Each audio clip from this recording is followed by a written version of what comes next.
मुख्यमंत्र्यांनी अधिसूचना मसुदा हा जरांगेंना सुपूर्द केल्यानंतर जरांगेंनी सभा घेतली आणि त्यामध्ये अनेक विविध मुद्द्यांवर त्यांनी भाष्य केले। अधिसूचना मसुदा आता कायम राहू द्या, मराठ्यांनी उधळलेल्या गुलालाचा अपमान होऊ देऊ नका असं जरांगे म्हणाले। तसंच आरक्षणात जर फसवणूक झाली तर पुन्हा उपोषण करणार असा इशाराही जरांगेंनी सरकारला दिलाय।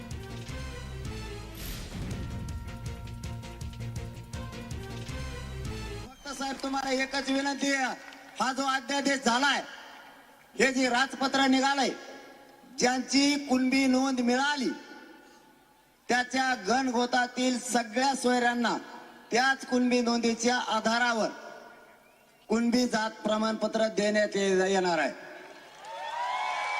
या जीआरच्या बाबत हा जो गुलाल उधळलाय, फक्त या गुलालाचा शिंदे साहेब अपमान होऊ देऊ नका एवढीच विनंती आम्हाला। हा जीआर कायमस्वरूपी राहिला पाहिजे।